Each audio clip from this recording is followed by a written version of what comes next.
Well, we're starting out the year in Eufaula, Alabama. This is the road back to the Elite Series. It's the only way to get back fishing the Elites is go through the opens. They have 9 events this year, so we're going to try to film every single one of them. But we started out the year, same stuff, you know, you got to go, I have to go get my new boat, and I have to, you know, prep all this stuff, get it wrapped, and to carry all my tackle that I have from, you know, to fish with in my truck and then transport it into the boat, which it's the same every year. It's not a big deal. So we leave early. I take off on a Monday and we can't fish until Saturday, but I gotta go all the way to Arkansas to pick up the boat. And then I'm gonna stay in Georgia and get all my stuff ready. And then from where I'm staying, it's only like an hour back up to Eufaula. So hit the road, get down to my buddy's house, actually, on Beaver Lake. This is Beaver Lake, Arkansas. I gotta pick my boat up in Rogers, and I was driving by here. This was the first national tournament that I ever fished, was out of Beaver Lake, and that was 21 years ago. I just can't believe it. I just remember this parking lot is full all the way to the back. I actually camped up there on top of the woods. Oh, there's a little spot up there, had a pop-up camper. And really nervous, obviously, fishing against these guys that I've watched growing up. Van Dam was in it, Alton Jones, and all these guys that I had watched. Finally got in a major tournament and actually finished, I think I finished 28th overall. Missed the top 20 cut, but I was pretty happy. But I've got a lot of, we came here every year, so this is one of those places that everyone hated it, but I got a lot of good memories here. Craig Bershire, I stayed at his place. Get there just before dark. We eat dinner, and he cooked some chicken and all that good stuff. So got up the next morning, head out. I'm going to the wrap place, and they're just finishing up, you know, putting some fine touches on the wrap, and you know, getting it all ready to go. It's ready, so it looks good and it's ready to go. Cut out of there about 10:30. It's long. No, from there, it's another 13 hours to get down to Georgia. So I just, you know, I keep going and going and going, and finally get down to Clint's house. We just backed in to Mr. Clint Brown's house, on our way to Lake Eufaula for the first BASS Open, one of 9. Got the new rig. Hope it's mine. It's got my name on it. We are here a couple days early because I got to get some batteries rigged up. I got to get all my tackle out of the back of here, put it in the new boat, get rods rigged. So we got about a day. We got it here a little day before, so I can get all this stuff done. 2-day drive. Not fun. 2.5 actually. Nice setup he's got. Let's get this baby uncovered and start putting some FVP batteries in it. The next morning, get up, I got my FVP batteries, swapped those out. That was a good deal, and then just started organizing my tackle, doing some logoing stuff, which we did throughout the day. And then, you know, it takes a long time to get this stuff done. So now we're Thursday. Now Friday, actually go over, the Elite Series they were at Lake Seminole. So I get a hold of the Garmin guy and head over there, and he sets up my units so they're just right, just the way I like them. He always sets them up the way I like them, so everything's ready to go. We are at the boat basin at Lake Seminole. A little close there, huh? I gotta calibrate the Garmin. Obviously make sure the mercury runs, which I'm pretty sure it does. But I did run the river a little bit to try to break the mercury in. Got that going, everything fired up good, batteries are working good, electronics are working great. And so we head out Friday afternoon and head to Eufaula. That's when I get there, I meet Daryl and Tammy. They were already at our cabin, which is great. They had it all opened up for me, and yeah, just kind of got moved in, and you know, backed the boat in, and I already had all my tackle ready to go, so we're ready to go fishing the next morning. That was the first day of practice. We made it. Oh, took forever. Double D's truck. Floating device. We got a little private pond back here we can fish in. Let's see what the accommodations look like.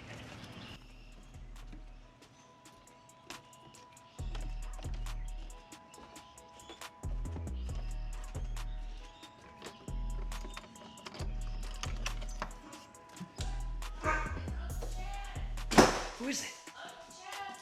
Who is it? Hi, buddy. Come here. You got your toy? If your guys are in bed. Friend. Oh, God. Hi, friend. Seriously? Oh, my Well, looks like you guys are busy. Well, this is pretty nice. This is nicer than I went last year, Daryl. Oh, no good? So get settled in. We cook dinner. And then just get ready for the first day of practice. Finally made it to Eufaula. This is first day of practice. It's a little foggy out, but we can take our time this morning. Everyone's putting in. Should be a good day. We're gonna find out.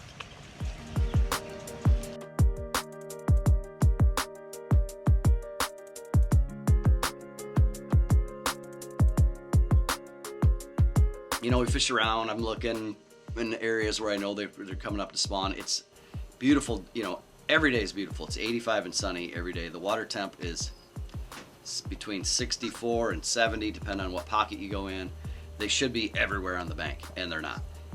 The full moon is the Saturday of the tournament, so I'm thinking they're all coming to the bank. They should be.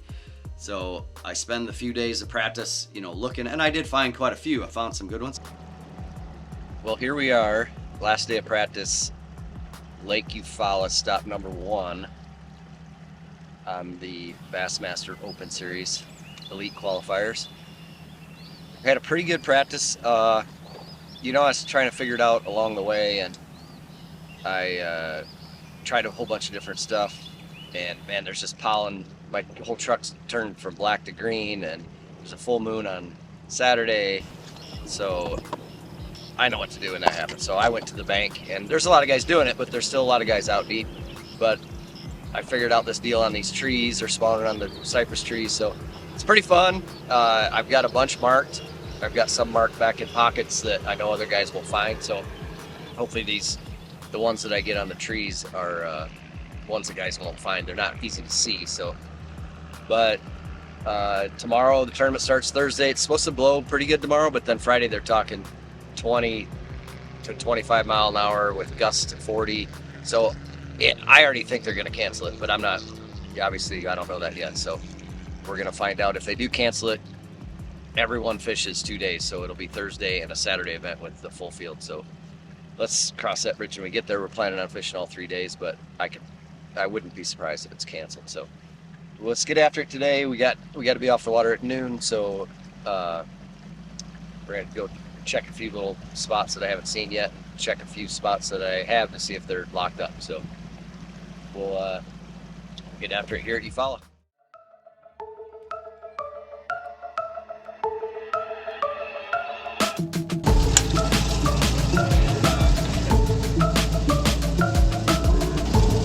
Yeah. All right. Thank you. 204, 10. What time? 5:10.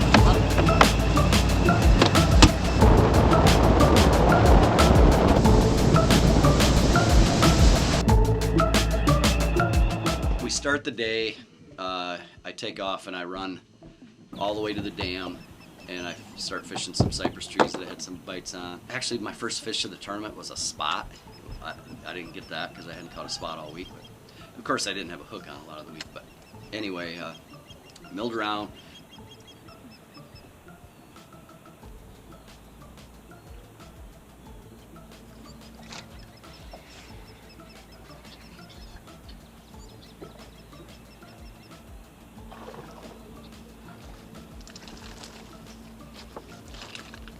Went to this tree that I had one marked, nothing. Went to another tree and I had one, real shallow tree, and I caught that one. It was a 3.5, maybe 4.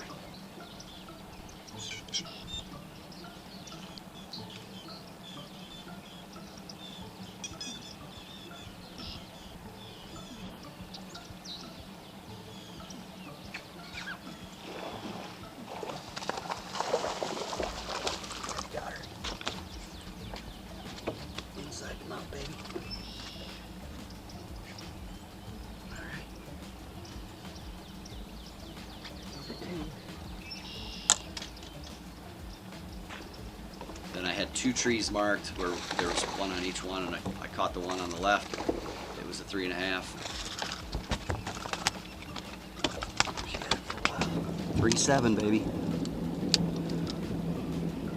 And then I go to the one on the right, and I saw it in practice. It was like a 3.5 or 4, and evidently I caught the male because it was like a 13-incher. So just mill around throughout the day. I had a really long day. 5 o'clock check, 5:10 check in. So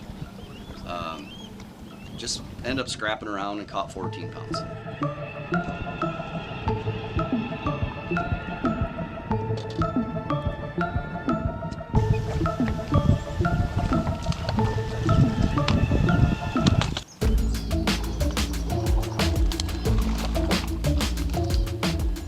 So I didn't get to film much after day one. We checked in at 5:10, and it was raining and getting dark, and the wind was blowing.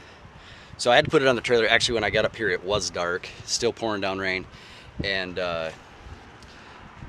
ended up 89th. Not great, but I'm still, you know, in the hunt. It's all about good points throughout the whole year, every single tournament. But you know, we want to make some money along the way. But we got a text later on that evening that day 2 is canceled, which we kind of figured that, but this, I'll just give you a little example. I'm hiding behind the door here, but that's the lake down there. The forecast calls for 20 to 25 sustained with gusts of 45. I just need to move up. I'd like to be obviously top 40, but if we can move up to in the 20s, that'd be great. Better points for the start of the year. So we are just gonna let this wind pass by, and I'm gonna load some stuff up so we can. I'm not gonna make the top 10. That's obvious. 10th place is 1915 or something like that. So that's our little pond out back. So I know we're not gonna do that. I would need a 30-pound stringer, and that just doesn't happen out here very often. And I'm not on the fish net, so. I'm a realist, you know, I want to move up. I want to catch 16 to 18 tomorrow and move up in the points, get a little money, and head back to the house. So we will film tomorrow's fishing, maybe a little bit tonight. We're going to have a little cookout tonight. So anyway, we'll be back. They might eat grubs. Yeah, we got a beaver in our backyard. I'm going to go tackle him. A beaver. All right, so here we go. You want me tackling? Right. So here's the deal. This guy right here he's been known to catch beaver too. He's from Wisconsin and Minnesota and Michigan all at the same time. I'm called the Beaver Whisperer. Here we go. All right, so I'm gonna keep track of the beaver, and y'all keep track of Chad. All right, so there's Chad. Look at that. The beaver doesn't even know he's coming. Look at that. How crazy is that? Look at that. I'm on stealth mode. Hey, I've never seen a guy this good. Look, oh, wait. I think the beaver spotted him. No, beaver doesn't even know he's there. How do you do that? See, I gotta learn that. One day I'm gonna learn that. That way I'll kill more deer. So here we go. What are you gonna do when you catch this beaver? Just touch his tail. That's all you gotta do. Yeah, we're just gonna. Oh yeah, this is gonna be good, y'all. He's good. Look, he's in flip-flops too. Oh wait. Was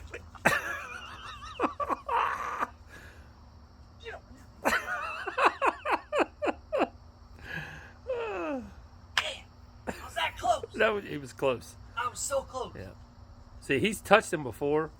He just didn't want to give his secrets away, y'all, because I was videoing. So close. I can smell him.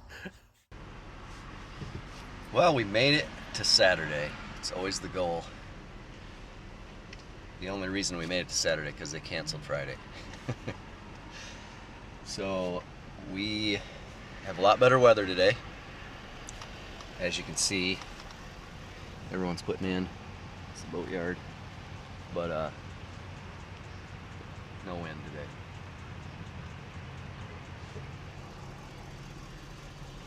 We are second flight. It's supposed to be like 3 miles an hour all day out of the north and switch around, but sunny, 78. So we'll be able to get around a lot better, and it's obviously a lot nicer than yesterday with the 45-mile-an-hour wind. So we're gonna go out and see if we can put 20 in the box and call her a day. We'll have the cameras rolling. Hopefully we can get some big ones today, because we did not get any the first day. I mean, that's the difference. You get one big one and it puts you up 16, 17 pounds versus, 14 pounds. We will try our hardest. We're gonna go after them. 23. All right, 23, you're behind this Lexus here. 24. All right, 24, you'll be behind the Triton. I actually just started right off the takeoff and went over there, and I caught like a 3.5 pounder right off the bat on a spinnerbait while guys were still taking off. Like there was boats still taking off. And then I go around the corner and I have one on a tree, and it bit weird. I was trying to shake it off the tree, and it bit while I was right when it popped free. And then I did catch a not a Grinnell, a pike or whatever they call them down there. It looks like a northern pike, chain pickerel, I think they call them. And I never checked my line, which I mean I always do that, but I guess I was in a hurry or whatever. It's so dumb. And 2 minutes later, I have about a 3 or 3.5 chase my bait up, so I flip back in the tree where he was at. Of course he bit, and of course I set the hook, and it must have had a nick in the line from that chain pickerel. Broke me off. So there's two. I have one, but I've had 3 bites, so not a good start to the day. So then I run to Barber Creek. I got a mat back there where I've had 3 or 4 bites, and I actually caught a 3-pounder out of the first day, punching a big weight. I roll back in there, and there's a guy kind of fishing around, like there's not a very big spot, so I just turned the boat and I just went all the way to the dam and started fishing some trees where I had some marked, but I didn't get them to bite the day before it. And sure enough, I pull up to this, one that I had mark on, and shook him off in practice, and I throw, to the left side of it. Shook it one time and he hit, and it's a 3.5 pounder, real nice one. So I have 2 now for 3.5 pounds.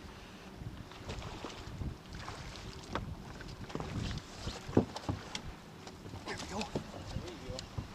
I shook that fish off in practice, and I never got her to bite yesterday. It's a good number 2, but we still got a lot of work to do.